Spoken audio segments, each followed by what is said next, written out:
Okay, so welcome everybody to the launch meeting of Raven, the CleanAir Map. Thank you so much for joining. We're going to just go over quickly what the history behind it, what sort of motivated us to build it, and we're going to go over how we built it and how to use it. We're going to make the URL public now, um, and so you can log in and start playing around with it. Um, so hopefully, it doesn't melt the servers, but we'll find out. That's a great thing to learn as we go along. So looks like the Twitter space is building up. So anyone who wants to, raise your hand, come up on stage and talk about it, go ahead. But we'll go over the first part of the presentation. You can view the live stream link on the thread that we posted yesterday on the Raven account or on my account. And that maybe Mazamo, you can tweet out the YouTube link from the Raven account as well. Okay.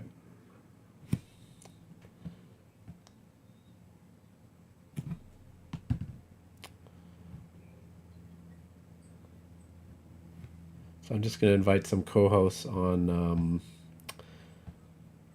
the Twitter space.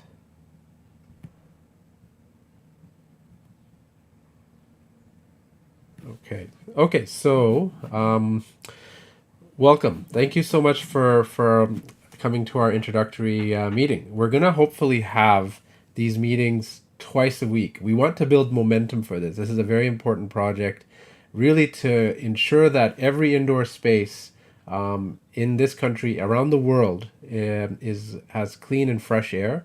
This is a cause that transcends boundaries. COVID-19, unfortunately, is going to be with us for a while. Many of us are now facing a second pandemic with monkeypox, which also has airborne potential. So it even enhances the importance of fighting it off with airborne precautions. So I'll tell you a little bit about my personal journey through this. I was, a quiet emergency doctor. I went through school. I did some volunteer work overseas, and worked, did my things. I've seen hundreds of thousands of patients in my career. I got bitten by the startup bug a few years ago. Built a couple of things that didn't work out, and everything was going rosily fine until the COVID-19 outbreak. And I'm talking to a friend who's passing through China, and I send him a little warning. Look out for this funny virus while you're passing through Wuhan. And what happened after that, we all know. Like we had that warning period, January, February, where the world really didn't do anything, even though the Chinese were telling us what was up. Um, and when you looked at authorities here, they really told us to, there's nothing to worry about. It was kind of nothing really happened until the very last minute, and then it was too late. And a lot of us kind of feel like the same thing's happening with monkeypox at the moment. So what happened was, I think it shook my faith and a lot of faith, I'm sure, on your side, in the people who are in charge, who really often don't know what they're doing or are politically constrained to do from doing the right thing. And so this leaves community engagement and action from groups like ours. I was a medical student during the first SARS outbreak. This is me wearing my N95 in 2003. And then I saw one of Canada's first COVID patients back when it was called nCoV-2 or whatever. And I was scared out of my mind both times. And that kind of motivated me to get involved in advocacy and getting more involved in fighting, the claims that a lot of this stuff is inevitable, that injuries are inevitable. I had a baby. We had a baby at around the time of when the COVID pandemic started. And then I helped form a group called Conquer COVID-19, which helped bring PPE. It teamed up with Ryan Reynolds and Haley Wickenheiser just to get PPE to frontline workers. There's a lot of support from the community there, and that was something that showed community action can really work faster than our government, which can often be slow off the mark. I helped co-found a group called Mass for Canada. A lot of the members are here at the meeting today and will speak as well, and are helping to moderate the Twitter space. And this was a group where a lot of us were just looking at in 2020 things just getting worse and worse. There's a lot of reticence on the part of politicians and public health officials to really do anything about it. And after a sustained campaign involving maps to show where mandates were, media interviews, recruiting specialists, we got 70% of Canada covered with mask mandates by the fall of 2020. And if you look at the numbers now, Canada has had 1/3 of the deaths of America. It's still not amazing, but compared to most Western countries, we did a lot better. It could have been better, but it's the community action showed that it can make a difference that way. We moved on to trying to track cases in schools, trying to push for ventilation awareness, which is ongoing, and which is this app is part of that effort. Also in advocating for rapid tests, people, especially officials, thought it was crazy that people would be able to test at home, that they wouldn't know what to do with the tests. But 2 years later, this is an important part of our lives and helps us reduce risk. So that's how far advocacy can go. And I think I call it the zeitgeist. Each one of you and groups like this have the potential to shift society. Media narratives can be sort of help pushed along to try to get more attention to causes like this. Politicians, they have short attention spans. They want to know how they'll win the next election. Academia, like a lot of people stuck in their ways, and you kind of have to push them along in many ways. And then public opinion comes along with that. So with the right attitude and with constant good faith science-based advocacy, you can really make a difference, and I think we will with this. There's a lot of inertia. It's really hard to change the direction of society. There's a lot of bias to stick with the way things are always done. But we are living in unprecedented times. We are living in a time when, I have my father's in his 80s. He does not remember ever going through anything like this. I don't think anyone in living memory has been through, two viruses, inflation, economic troubles, wars in different parts of the world. This is an unprecedented time, and it requires community action like ours. So I'll tell you, I was actually working before the pandemic on an app to try to get Trump out of my Twitter feed, and it was to build sort of a social media browsing tool to put together podcasts, Twitter streams, email lists. But what we did is we repurposed the code for that. That code is still there, and you can play around with it if you want, to try to lower your risk of airborne spread of COVID-19. And basically, this is a great infographic from Zero COVID Thailand. You want your atmospheric CO2 level to be in your indoor space less than about 800. And the 420 is the atmospheric level, but 800 you want it to be below that. That means the air is being cycled out of the space that you're in. Above that, there's a lot of risk that you could inhale infected aerosols from someone else.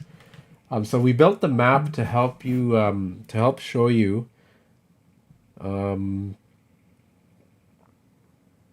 To help show you where these spaces with good ventilation are. So the volunteers that we recruited, and hopefully you'll join on the app, can tag the space, and we'll go over quickly how to do that in a quick tutorial.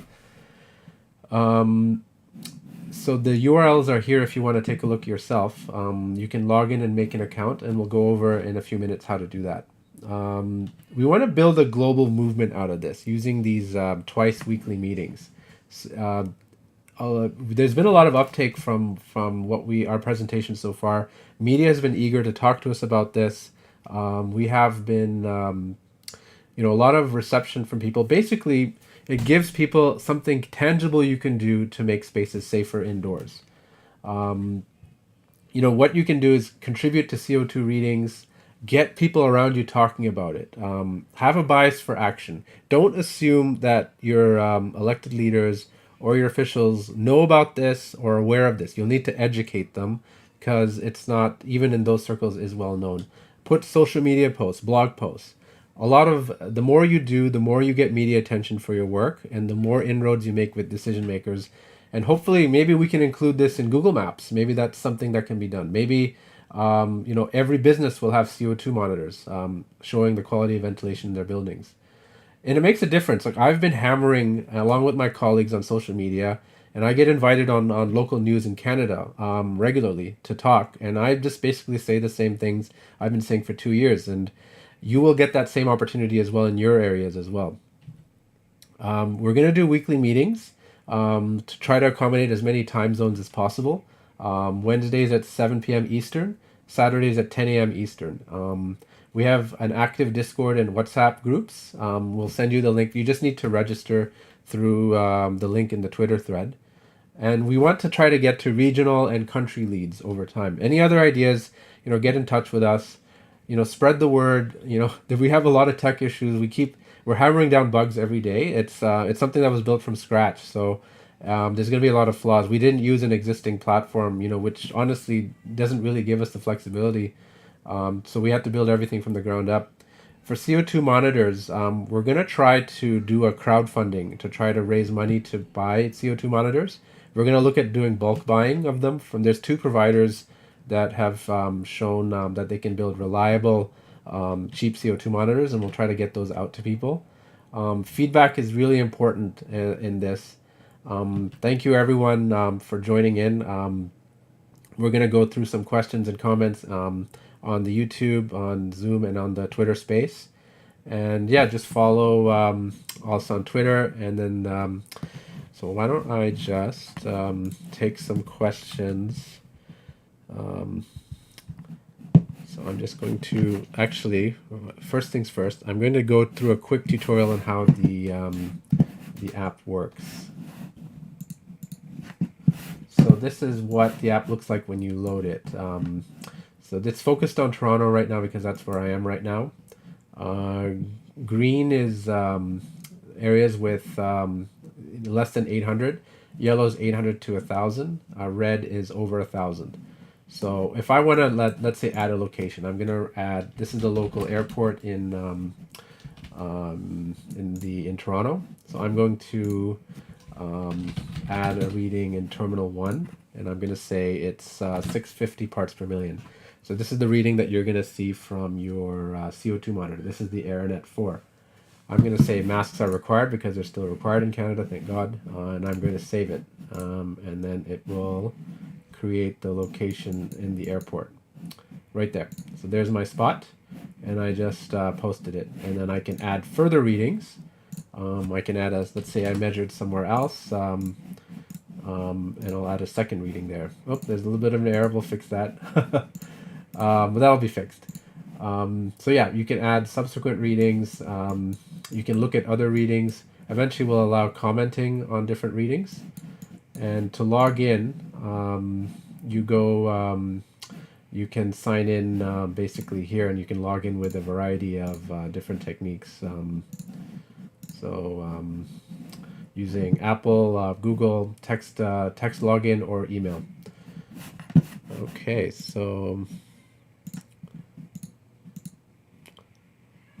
so why don't we take some questions? Recording in progress. Oops. Okay, does anyone have... So the Twitter space doesn't have sound. Well, that's not good. Let me fix that. I apologize. I'm so sorry that we did not have sound until this point. Why don't we... did you guys see the YouTube presentation? Okay, so I'm going to ask... I'm going to bring up some speakers here, and then we can have a discussion on Twitter Spaces. Okay.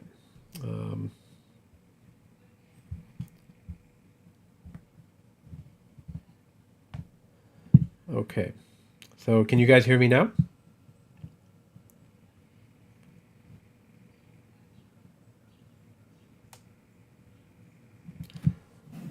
Okay. I think that there are some questions here. Okay, why don't we address the questions?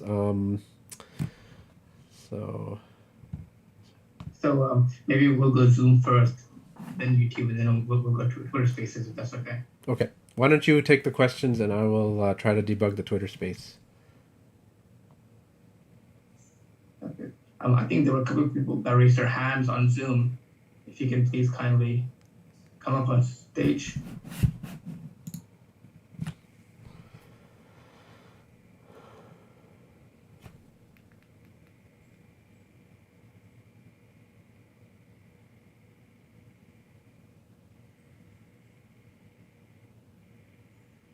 Any questions over here?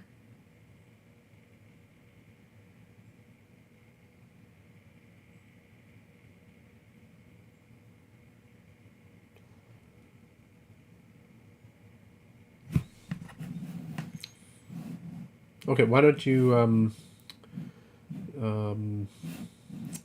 So we have a question on YouTube. Maybe we'll start off that. Huge congratulations on the launch. How do you prevent bad actors from submitting false readings? Okay, so what we have is we have moderation features built into the app. You can actually apply to moderate when you're on. We're hoping to turn on a lot of the volunteers into moderators, so in your region or your zone, and then we're going to keep a close eye on every new reading that goes up, just to make sure. Like we've tried to build that consciousness into the app from day one. Thank you. We have a question from Jenny here. How do we get to the app? Do we download it on? Not yet. I'm going to. This is the URL for the map. Can you guys see it? Yep. Okay. This is the URL. We're going to have iOS and Android apps soon. We just wanted to get the major features done, which was done this week, hopefully. Amazing. What questions?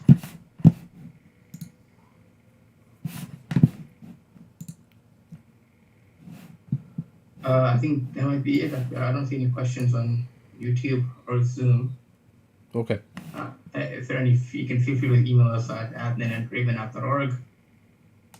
Oh, why don't we put that up? I'll just put it up on the slides.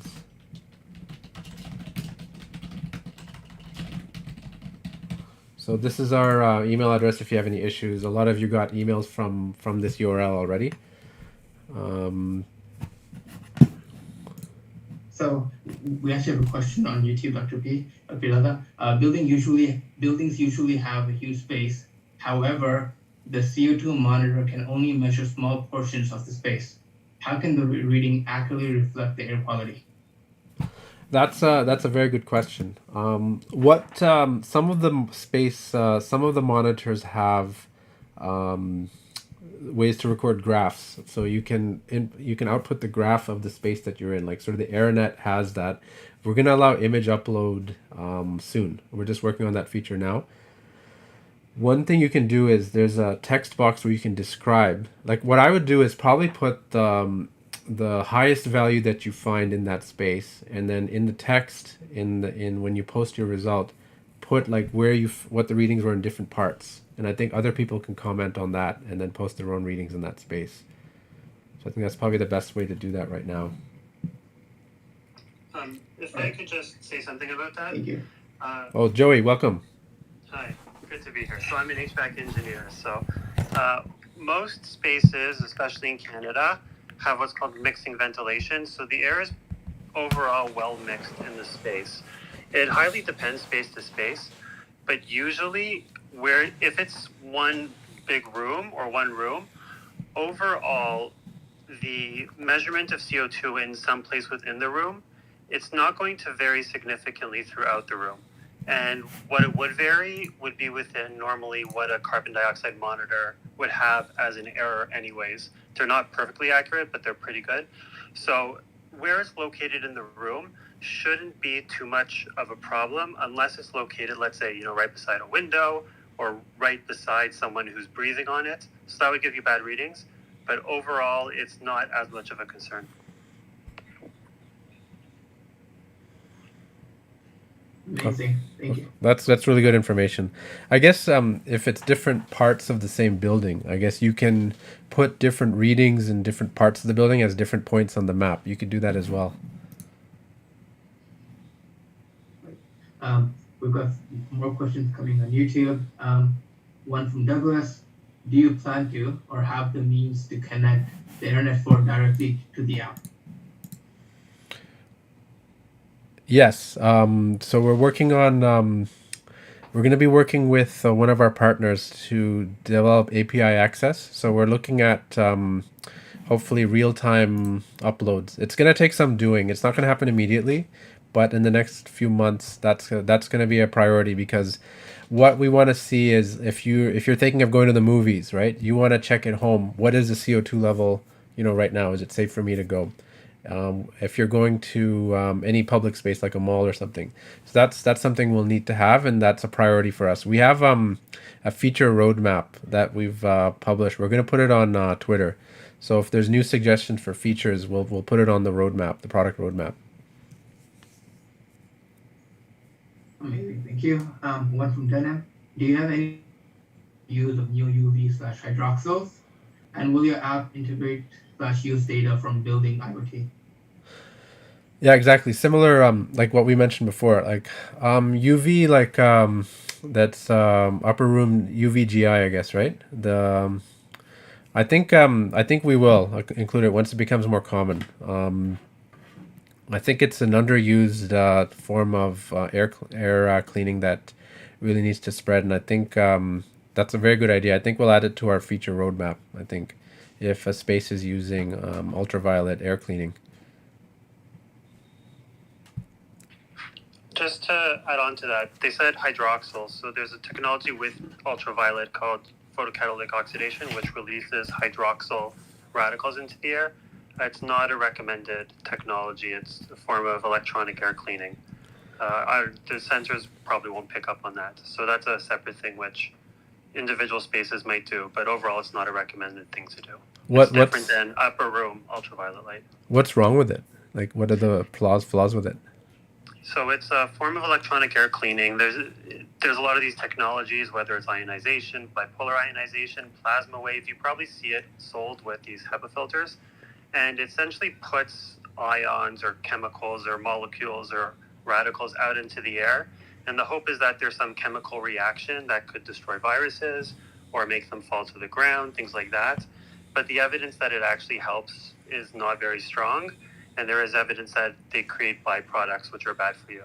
So right now, air quality experts recommend against this. One is ultraviolet photocatalytic oxidation, which creates these hydroxyl groups, radicals. Well, that's a good reason to avoid that then. What do you think the prospects of upper room UV is, though, in the West? I know there's a lot of interest in China on this, but what's the prospect of it coming here? So right now, the first set type of UV company was approved by Health Canada, but that wasn't upper room UV. It was using for cleaning surfaces. So they just started approving UV devices. I know there's a few companies that have approval in. They're trying to get their stuff approved. It hasn't happened yet. I don't know when it's going to happen. I hope it gets approved. But currently, I don't think there's any place that's legally allowed to sell upper room UV in Canada. Is there anything in the US? Yeah, there's tons of companies and it's not regulated, so it's a lot easier there. Oh, okay. I guess there's probably tools for people to distinguish what's a good system and what's not, like in general.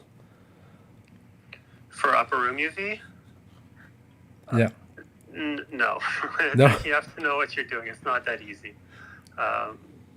When you put it in, you're supposed to have professionals check to make sure it's safe. There's a risk with it because you don't want the ultraviolet light to get into the lower room. You want it to remain in the upper room. And every space is different. So it's more complicated. To be honest, it's much more powerful at cleaning the air than ventilation and filtration can be. You could get much higher air change rates and much higher cleaning rates, but it has to be done safely. And if it's done properly, then it is safe, but it needs to be done that way. So I guess the main safety risk is like visual exposure, inadvertent to the UV. Is that it, or? Correct. So it's your skin and your eyes. The UVC does not penetrate well into your skin or your eyes, so it could burn the outer layer, but it's not going to cause cancer or anything like that. And the skin cells, I believe, die, and they come off every couple days. So there's no worries of long-term damage that I know of.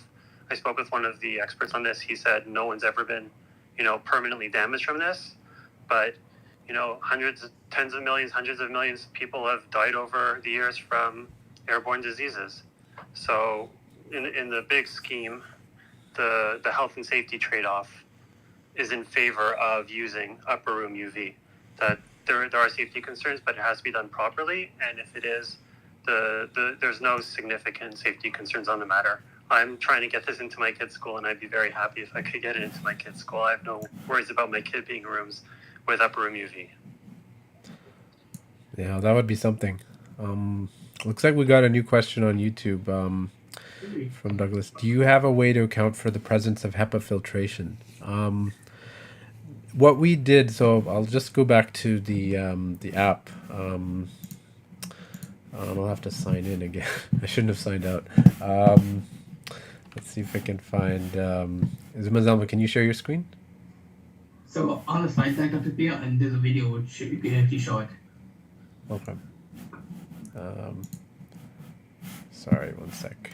So what we've done is we've created a way to report what the air changes per hour are with the filtration. There's some tutorial videos here, so probably in this one.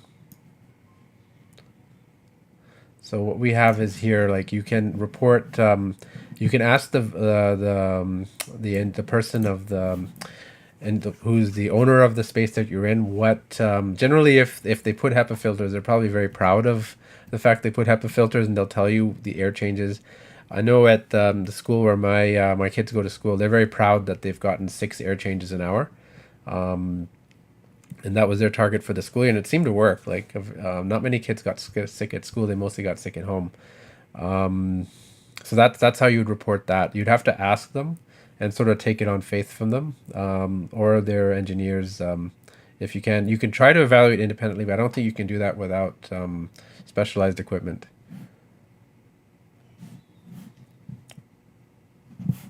So let me just close that. We just have a comment from Jennifer, echoing Joey's statement that Marinette this week. I measured in the Southern Alberta Jubilee Auditorium for 2 different performances, once on the main source center and once on the balcony, and the results were very close. Okay, why don't we look at that? So we've got, I think these are reports from Julie. These are the kind of reports that you can put in the app. Is that you can put details about how you tried to acquire them and things like that. So this is for multiple users in Calgary. So yeah, like you can put details. We're gonna have over time. We're gonna add more. We're gonna allow you to add pictures. So you can put the telemetry you get from the actual monitors that you can download from the AirNet. One thing I'll also go over is purchasing. One sec. Purchasing monitors too. So we'll go over that in a second. So there are a number that you can purchase. The AirNet is expensive. It's in Canadian dollars. It's about $300 to $400. There are 2 very fairly affordable and high quality sensors. One is from Theater Caps in Australia. The other is Vitalite. They're both about $70-$80, and we're gonna try to do a Kickstarter / GoFundMe to try to raise money, maybe do matching, if we can find a sponsor to do matching funds to get this to as many people as possible. And I think that brings up the point that Alessandro's mentioning. So the Theater Caps, and I think the Vitalite is available on Amazon. We've had some good experience with the Inkbird Plus, but it's subject to the same problems that any monitor from China has, in which they could take a good sensor and swap it out with a bad sensor, which I think Naomi Wu on Twitter mentioned. So the Temtop is moderate price, but it's very slow. I have this one as well, and it's very slow, and it takes a long time to acquire a reading. So yeah, these 2, the Vitalite and the Theater Caps, are probably the best sensors that you can get for a low price, about 70 Canadian dollars, about 40-50 American dollars. So we have a question from Douglas. On YouTube. So measurement data will presumably age out. Readings from a year ago will not be as relevant. What we're gonna do is we're going to try to put a 90-day filter on readings. And so you can view older readings, but 90 days is what will show up on the app to keep it current. So that's going to be implemented as well in the next month or so.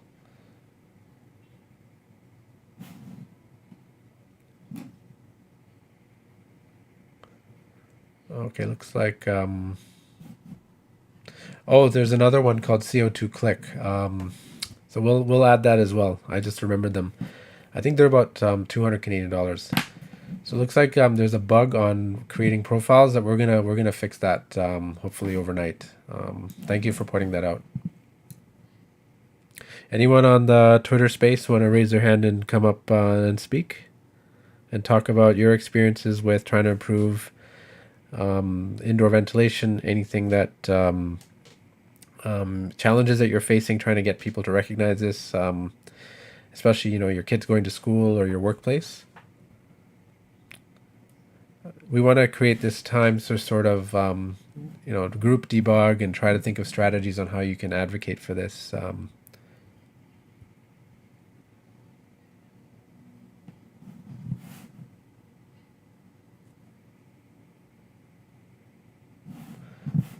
Okay, I think that. Sorry, I think I couldn't see the. That's the list. So this is part of a document, sort of the user guide on the app, and we're gonna send that out to everybody as well. And we'll post this link as well.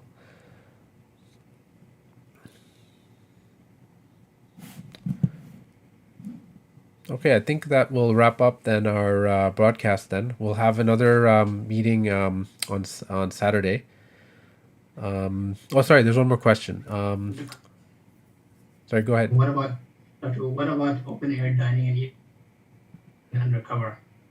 So open air dining and eating with heaters outside undercover. That's a good question.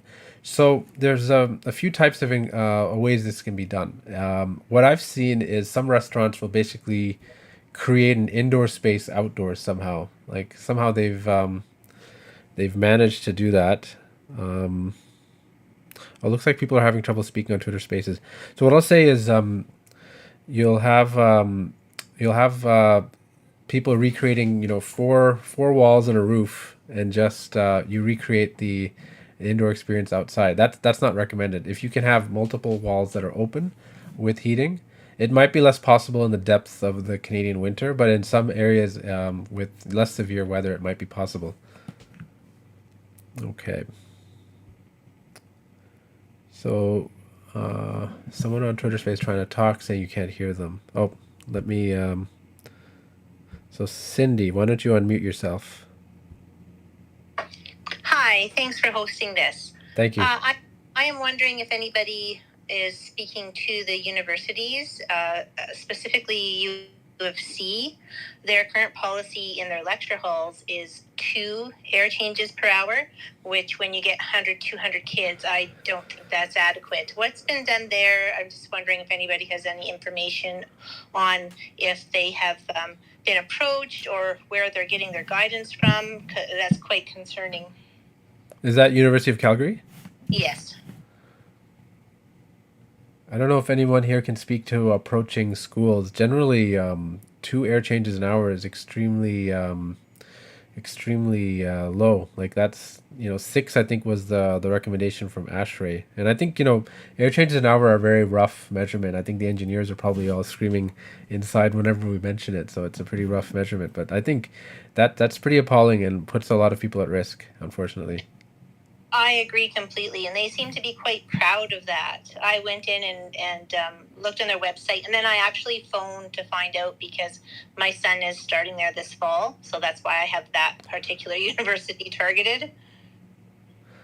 Yeah, if it takes things like letter writing or something like that, that sometimes works. Like the science is not behind them on this, plain and simple. Like they have to understand that especially we're dealing with 2 pandemic viruses now. Both monkeypox has airborne potential as well. Like this is in their best interest if they want an undisturbed school year to really deal with this. Do you know, or does anybody here know, has something been done as far as where we have the scientists, the professionals with the background in aerosol science and fluid dynamics and ASHRAE to say, hey, this isn't adequate. Where can I refer them besides ASHRAE? So I could speak to that. I'm currently working. There isn't this in Canada, which is why I set up a indoor air quality advisory group with the Ontario Society of Professional Engineers. So I have these experts together, and we're creating our guidance.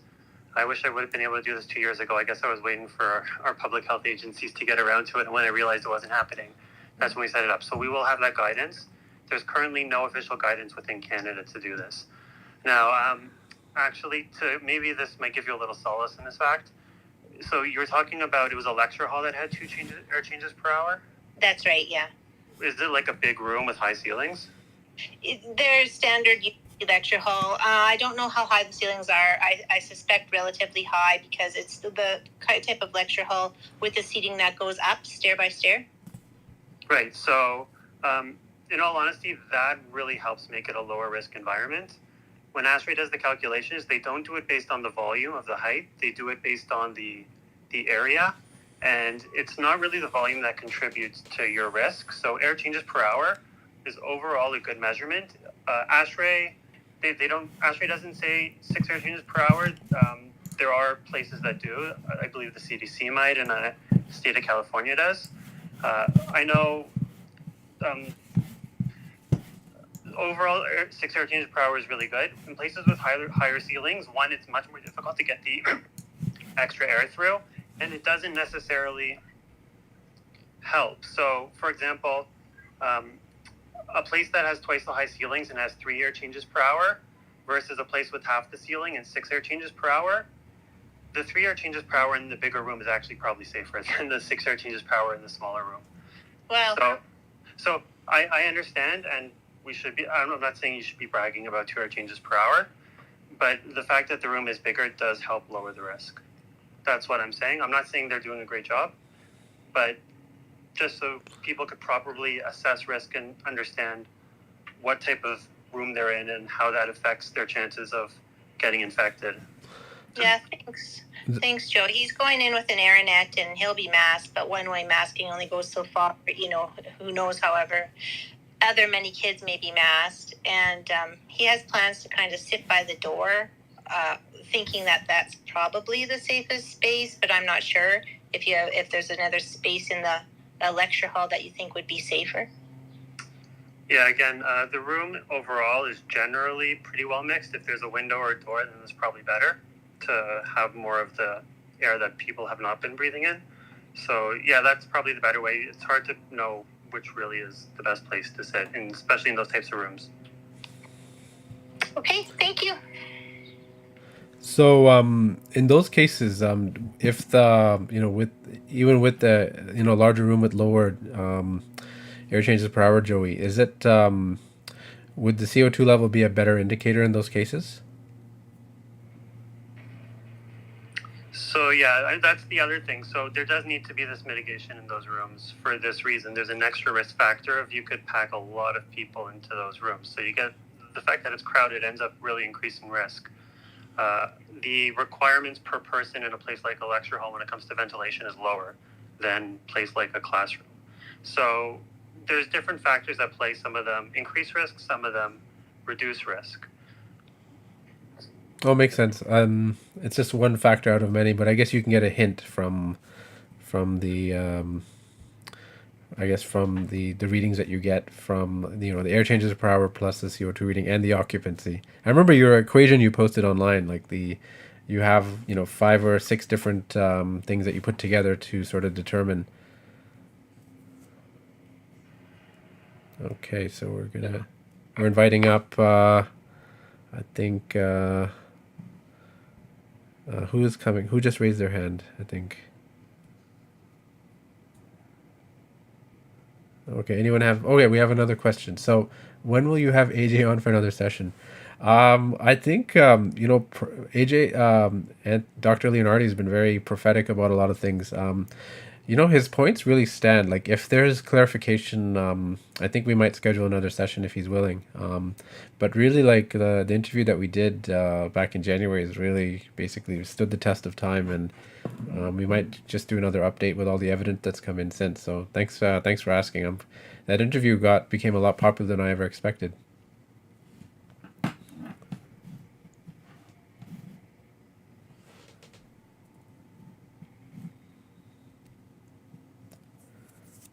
Okay, so if there are any other...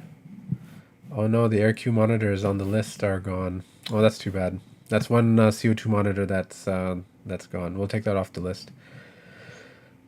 So just a comment from Barry that the AirNets are being offered by 7 so far, more being added weekly. Okay. Great. So yeah, we'll stop there. Like, we'll take questions on over Twitter, by email. You have the URLs and the email on the screen on the YouTube stream. We'll tweet them out as well. Feel free to log in and join. The username stuff we'll figure out tonight. Go ahead and start posting results if you can. Join us on. We have a very active Discord and a WhatsApp group that we just started. So, yeah, looking forward to working with you all. This is just the start, and I'm so happy that that we can get together and try to do this together. Thank you so much, everyone. Oh, there's a question. I think we're good. Okay. Thank you, everyone. Have a great day. Oh, hey, Kash. How are you?